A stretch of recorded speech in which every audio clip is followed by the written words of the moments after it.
Following the Democratic debate on Saturday, TYT's new political reporter Jordan Chariton spoke with candidate Martin O'Malley, who was not afraid to take on Hillary Clinton, which you're going to see in this video. Secretary Clinton during the debate made a joke, "Everybody should love me," in response to whether Wall Street will love her. Do you think the average American can trust that her record shows someone who's going to try to close the income gap, focused on corporate greed? Yeah, I don't believe that Secretary Clinton has the independence or the backbone to step up to Wall Street. I believe that I do. Secretary Clinton has said herself that she represented Wall Street. In her so-called tough talk to Wall Street, she opened by thanking all of her swell donors that were there in the crowd. She has taken money hand over fist for big speaking fees, as well as contributions to her campaign and her family foundation from Wall Street. And she is the only candidate of the three of us that is not in favor of reinstating a modern version of Glass-Steagall. Hillary Clinton simply doesn't believe that the big banks are anything but really swell, great institutions, and it's too bad. She knows that the rest of us don't feel that way, but it's the one issue that, while she shows an ability to flip-flop back and forth on other things, whether it's climate change or whether it's guns or whether it's the Trans-Pacific Partnership or Keystone, she is pretty dead set on protecting big banks from being broken up. And that's not where the general public is. Look, the American people should expect their president to be able to protect our Main Street economy from Wall Street recklessness, greed, and excess. Sounds like a pretty smart guy there. Not necessarily the best debater, and he's doing horribly in this race, but sounds like a smart guy. Well, you know, part of the reason he sounded better there than he does in debates is because he was acting a little bit more naturally. He was getting questioned, gave a natural answer to it. Whereas in the debates, he seems a little bit more scripted. I don't really think that there's anything wrong that he says in the debates. It's just the manner in which he says it. All the scripted talk about the great state of Maryland and the people that he met, etc. So when you got him one-on-one and you're having a conversation with him, that was probably better than any answer he gave in the debate. Yeah, and it sounded like a human. Yeah, and I'm surprised that they don't focus on one thing that he said in there more, the speaking fees.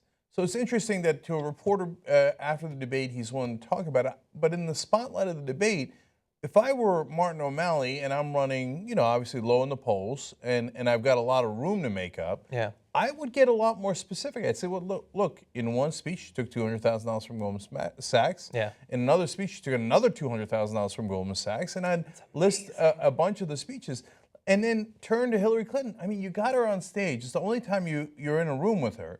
And you've got everybody watching, and certainly everybody will talk about it afterwards if it's a good enough moment, and say, now, Hillary, do you really, or Secretary Clinton, do you really expect the average American to think that you got that $200,000 for an hour's worth of your time because they didn't have an interest in influencing you? It's super obvious to any average person that they want to influence you. And so can you at least acknowledge that and not insult our intelligence? Whether you get influenced might be a different story. But their attempt is obvious. So say it in the debates. And ask a family watching the debate, okay, you and your entire family are going to work for a couple of years perhaps to make as much money as she just made in an hour. Wouldn't that influence you? Regardless of what company, a company you hate, if it's Monsanto, it doesn't matter what the company is. That is going to influence you, especially when you know that that's not a one-time thing, that it's happened over and over, and it can happen in the future. Maybe even after you're president. Maybe you can make a couple more $1 million by doing a couple of crappy little speeches. You don't think that that's going to affect you? And everybody watching that is going to say, of course. That's easily the most, I can't imagine anything more corrupting than that. But no, we don't worry about that. And he spoke briefly about so shouldn't we be worried about whether Wall Street loves you? And she says, everybody should love me.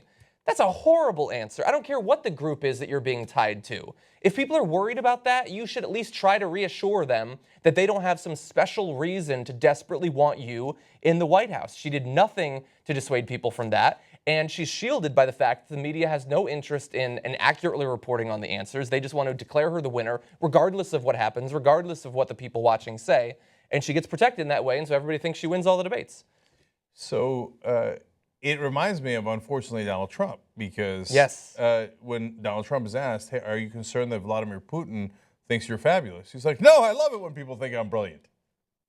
Well, wait, that should be a little concerning. Hey, are you concerned that white supremacists find you fantastic? They're bragging about you on Stormfront, which is one of the big hate websites.